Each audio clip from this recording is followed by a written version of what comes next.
জয়েন্টের ব্যথা, ফোলাভাব, শক্ত হয়ে যাওয়া, অস্টিও আর্থ্রাইটিস, রিউমাটয়েড আর্থ্রাইটিস থেকে মুক্তি দেন, নমনীয়তা, গতিশীলতা, শারীরিক কার্যকলাপের মাত্রা উন্নত করা ইত্যাদির ক্ষেত্রে ব্যথা কমিয়ে দ্রুত কাজ করে থাকে ফ্ল্যামোম্যাক্স ট্যাবলেটটি। আসসালামু আলাইকুম, শামস মেডিসিন টিপস আপনাদের সবাইকে স্বাগতম। আমি আবারও চলে আসলাম আপনাদের মাঝে নতুন একটি টপিকস নিয়ে। আজকে আমার টপিক হচ্ছে ফ্লামোম্যাক্স ট্যাব ক্যাপসুল। এটি নিয়ে এসেছে স্কয়ার ফার্মাসিউটিক্যালস। এটি আমাদের বিভিন্ন যে অস্টিও আর্থ্রাইটিসের ব্যথা, রিউমাটয়েডের ব্যথা, জয়েন্টের ব্যথা এবং অন্যান্য যে ব্যথা রয়েছে সেই ব্যথা ভালো করতে খুব দ্রুত কাজ করে থাকে। সুতরাং টপিকটি শুরু করার পূর্বে আপনাদের কাছে আমার অনুরোধ, প্লিজ চ্যানেলটি সাবস্ক্রাইব করুন এবং ভিডিওটি আপনার টাইমলাইন থেকে শেয়ার করে দিন। যারা অলরেডি আমার চ্যানেলটি সাবস্ক্রাইব করেছেন তাদেরকে এখানে অসংখ্য ধন্যবাদ। যারা এখনো করেননি চ্যানেলটি সাবস্ক্রাইব করে ভিডিওটি আপনার টাইমলাইন থেকে শেয়ার করে দিন। এর ফলে হয়তো বা আপনি উপকৃত হতে পারেন অথবা আপনার প্রিয় মানুষগুলো উপকৃত হতে পারে। সুতরাং রিকোয়েস্ট করছি চ্যানেলটি সাবস্ক্রাইব করে দিন। চলুন বন্ধুরা আমরা চলে যাই আমাদের মেন টপিকসে। থার্মোমিক্স হলো একটি নিউট্রাসিউটিক্যাল ফর্মুলেশন যা জয়েন্টের স্বাস্থ্য, গতিশীলতা এবং সামগ্রিক পেশিবহুল সুস্থতা বজায় রাখার জন্য বেশ কয়েকটি প্রাকৃতিক এবং ক্লিনিক্যালি প্রমাণিত উপাদানকে একত্রিত করে। এতে রয়েছে undenatured type collagen 20 milligram, hyaluronic acid 35 milligram, methyl sulfonyl methane MSM 200 milligram, হলুদের নির্যাস 50 মিলিগ্রাম এবং বসওয়ালিয়া সোরাটা এক্সট্রাক্টর 50 মিলিগ্রাম এর একটি অনন্য মিশ্রণ। এই উপাদানগুলি জয়েন্টের অস্বস্তি কমাতে, তৈলাক্তকরণ উন্নত করতে এবং তরুণাস্থির অখণ্ডতা সমর্থন করতে সমন্বিতভাবে কাজ করে, যা osteoarthritis, rheumatoid arthritis, sports injury বা সাধারণত জয়েন্টের শত্রু হয়ে যাওয়া রোগীদের জন্য ফ্লাভোম্যাক্সকে একটি উপকারী সম্পর্ক হিসাবে গণ্য করা হয়। এই পর্যায়ে বন্ধুরা আমরা ফ্লাভোম্যাক্সের মধ্যে যে উপাদানগুলো রয়েছে সেই বিষয়ে আমরা বিস্তারিত জানব। প্রথমে রয়েছে অডিনেচার টাইপ 2 কোলাজেন 20 মিলিগ্রাম। কোলাজেন হলো তরুণাস্থিতে পাওয়া একটি গুরুত্বপূর্ণ কাঠামোগত প্রোটিন। বার্ধক্য বা জয়েন্টে রোগের সাথে কোলাজেন ভেঙে যায়, যার ফলে ব্যথা হয় এবং গতিশীলতা হ্রাস পায়। এডিনেচার টাইপ 2 কোলাজেন জয়েন্টে তরুণস্থির বিরুদ্ধে যোগ, রোগ প্রতিরোধ ব্যবস্থার প্রতিক্রিয়া নিয়ন্ত্রণ করতে সাহায্য করে এবং মেরামতের প্রচার করে। এটি দৃঢ়তা হ্রাস করে এবং নমনীয়তা উন্নত করে, বিশেষ করে অস্টিওআর্থ্রাইটিস এবং রিউমাটয়েড আর্থ্রাইটিসে। হায়ালুরনিক অ্যাসিড 35 মিলিগ্রাম রয়েছে। হায়ালুরনিক অ্যাসিড হলো সাইনোভিয়াল তরলের একটি প্রাকৃতিক উপাদান যা জয়েন্টগুলিকে লুব্রিকেন্ট করে এবং কুশনের নাড়াচাড়া উন্নত করে থাকে। সম্পূরক গ্রহণ জয়েন্টের তৈলাক্তকরণ বৃদ্ধি করে, ঘর্ষণ কমায় এবং তরুণাস্থির ক্ষয় রোধ করে। এটি শক শোষণকে উন্নত করে এবং টিস্যু হাইড্রেশনকে সমর্থন করে, যা সুস্থ জয়েন্টের কার্যকারিতার জন্য অপরিহার্য। মিথাইল সালফোনালাইমেথেন 200 মিলিগ্রাম রয়েছে। এটি সালফারযুক্ত যৌগ যা এর প্রদাহ বিরোধী এবং অ্যান্টিঅক্সিডেন্ট বৈশিষ্ট্যের জন্য পরিচিত। এটির কাজ হলো এটি প্রদাহ কমিয়ে জয়েন্টের ব্যথা, শক্ত হয়ে যাওয়া এবং ফোলাভাব কমিয়ে দেয়। কোলাজেন উৎপাদনকে সমর্থন করে এবং টেন্ডন এবং লিগামেন্টের মতো সংযোগকারী টিস্যুগুলিকে শক্তিশালী করে তোলে। এই ফ্লামোম্যাক্স ট্যাবলেট ক্যাপসুলটি হলুদের নির্দেশ রয়েছে 50 মিলিগ্রাম। হলুদ কারকিউমিন থাকে যা একটি শক্তিশালী প্রাকৃতিক প্রদাহ বিরোধী এবং অ্যান্টি অক্সিডেন্ট। এটি জয়েন্টের প্রদাহ, শক্ত হয়ে যাওয়া এবং ব্যথা কমাতে সাহায্য করে।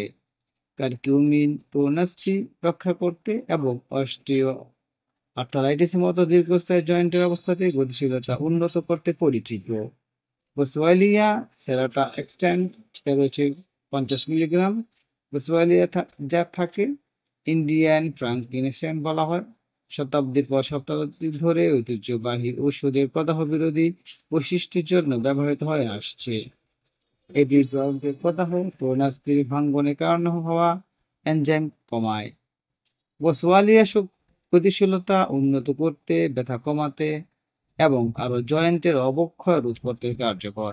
অর্থাৎ এই ক্যাপসুলের মধ্যে যে উপাদানগুলো রয়েছে সেই উপাদান কিন্তু আমাদের এই জয়েন্টের ব্যথা কমাতে বিভিন্নভাবে কাজ করে, যা আমরা বন্ধুরা আহ জানতে পারলাম। এ পর্যায়ে বন্ধুরা আমরা জানবো ফ্লামেক্সের ব্যবহার, অর্থাৎ এটি কোন কোন ক্ষেত্রে ব্যবহার করা হয়। প্রথমে রয়েছে অস্টিওআর্থ্রাইটিস, রিউমাটয়েড আর্থ্রাইটিস থেকে মুক্তি প্রদান করে, জয়েন্টের ব্যথা, ফোলাভাব এবং শক্ত হয়ে যাওয়া কমায়, জয়েন্টে তৈলাক্তকরণ এবং কুশনি বৃদ্ধি করে, নমনীয়তা, গতিশীলতা এবং শারীরিক কার্যকলাপের মাত্রা উন্নত করে, দীর্ঘমেয়াদী যৌনাস্থি সুরক্ষা এবং মেরামত সমর্থন করে, সুস্থ জয়েন্ট বজায় রাখার জন্য ক্রীড়াবিদ এবং সক্রিয় ব্যক্তিদের জন্য উপকারী এই ক্যাপসুলটি। এ পর্যায়ে বন্ধুরা আমরা জানবো এর ডোজ বা সেবনবিধি, এটা কিভাবে খেতে হবে। ফ্লামোম্যাক্স ডোজ একজন চিকিৎসক বা স্বাস্থ্যসেবা প্রদানকারী পরামর্শ অনুযায়ী গ্রহণ করা উচিত। তবে সাধারণত আরো ভালো শোষণ এবং সহনশীলতা নিশ্চিত করার জন্য এটি খাবারের পরে দিনে একবার বা দুবার পানির সাথে গ্রহণ করার পরামর্শ দেওয়া হয়। অর্থাৎ এই ক্যাপসুলটি আপনি চিকিৎসকের পরামর্শ অনুযায়ী খাবেন, তবে সাধারণত আপনি দিনে ১ থেকে ২ বার সেবন করতে পারেন। সতর্কতা এবং পার্শ্ব প্রতিক্রিয়া বন্ধুরা, আ পার্শ্ব প্রতিক্রিয়ার মধ্যে রয়েছে হালকা গ্যাস্ট্রিক অস্বস্তি, বমি, ভাব, পেট ফাঁপা। এ পর্যায়ে বন্ধুরা আমরা জানবো যে গর্ভবতী অবস্থায় এটা কিভাবে খাওয়া যাবে কিনা। গর্ভবতী বা স্তন্যদানকারী মহিলাদের এবং দীর্ঘস্থায়ী অসুস্থতায় ভোগা ব্যক্তিদের ব্যবহার আগে একজন ডাক্তারের সাথে পরামর্শ করা উচিত। অর্থাৎ যদি যারা গর্ভবতী রয়েছেন এবং যারা স্তন্যপান করাচ্ছেন তাদের যদি জয়েন্টের বা অস্টিওআর্থ্রাইটিসের ব্যথা থাকে, সেই ক্ষেত্রে আপনি অবশ্যই ডক্টরের পরামর্শ অনুযায়ী এই ক্যাপসুলটি সেবন করতে পারবেন। তাছাড়া যেকোনো মেডিসিনই ডক্টরের পরামর্শ ছাড়া না খাওয়াই উত্তম। সুতরাং বন্ধুরা আমরা বলতে পারি যে ফ্লাভোম্যাক্স হলো একটি বিস্তৃত জয়েন্ট হেলথ সাপ্লিমেন্ট, যা কোলাজেন সাপোর্ট, অ্যান্টি ইনফ্ল্যামেটরি, ভেষজ নির্যাস এবং প্রাকৃতিক জয়েন্ট লুব্রিক্যান্টকে এক ফর্মুলেশনে একত্রিত করে জয়েন্টের স্বাস্থ্যে দেখা বৃদ্ধি, যেমন প্রদাহ নিয়ন্ত্রণ, তরুণাস্থি মেরামত এবং তৈলাক্তকরণ লক্ষ্য করে। এটি দীর্ঘস্থায়ী ব্যথা এবং শক্ত হয়ে যাওয়া থেকে মুক্তি প্রদান করে, গতিশীলতা এবং জীবনের মান উন্নত করে। চিকিৎসার নির্দেশনায় নিয়মিত ব্যবহার ব্যক্তিদের শক্তিশালী, নমনীয় এবং ব্যথা যুক্ত জয়েন্ট বজায় রাখতে সাহায্য করতে পারে। অর্থাৎ উপরে উল্লেখিত যে ধরনের সমস্যার কথা বলা হয়েছে, যদি আপনার নিজের এই ধরনের সমস্যা থাকে বা আপনার প্রিয়জনের এই ধরনের সমস্যা থাকে, তাহলে অবশ্যই এই ক্যাপসুলটি একজন অভিজ্ঞ ডাক্তারের পরামর্শ অনুযায়ী সেবন করতে পারেন বা সেবন করতে উৎসাহ করতে পারেন। তাছাড়া আপনার পাশে যে স্বাস্থ্যসেবা কর্মী রয়েছে রেজিস্ট্রারকৃত, তার সাথে আলোচনা করে এই ক্যাপসুলটি সেবন করাতে পারেন। আমাদের এই চ্যানেলের মাধ্যমে শুধুমাত্র কোন রোগের জন্য আপনি কোন মেডিসিনটি খাবেন সেই সম্পর্কে বলা হয়। সুতরাং আপনি যে কোনো মেডিসিন সেবন করার পূর্বে অবশ্যই একজন ডক্টরের পরামর্শ অনুযায়ী সেবন করবেন। ডক্টরের পরামর্শ ছাড়া কোনোভাবেই সেবন করবেন না। যদি ভিডিওটি ভালো লাগে এবং উপকারী মনে হয় তাহলে অবশ্যই বন্ধুদের সাথে শেয়ার করে দিন। আবারও অনুরোধ করছি, প্লিজ চ্যানেলটি সাবস্ক্রাইব করুন, ভিডিওটি আপনার টাইমলাইন থেকে শেয়ার করে দিন। এর ফলে হয়তোবা আপনি উপকৃত হতে পারেন অথবা নাও হতে পারেন। কিন্তু আপনার প্রিয় মানুষ যারা এই ধরনের সমস্যা ভুগছে তা উপকৃত হতে পারে। তাছাড়া আপনাদের যদি নির্দিষ্ট কোনো টপিকস থাকে, কোনো বিষয় জানতে চান, অবশ্যই আমাদেরকে কমেন্টস করে জানিয়ে দিন। আমরা সেই বিষয়ে আপনাদের জন্য নতুন করে ভিডিও নিয়ে আসবো। সুতরাং বন্ধুরা, লাইক, কমেন্ট, শেয়ার করে আমাকে উৎসাহ প্রদান করুন যাতে করে আপনাদের জন্য নতুন, নতুন ভিডিও নিয়ে আসতে পারি। আজ এ পর্যন্তই। আগামীকালকে আবার কথা হবে নতুন কোনো টপিকসে। সেই পর্যন্ত সবাই সুস্থ থাকুন, ভালো থাকুন। খোদা হাফেজ।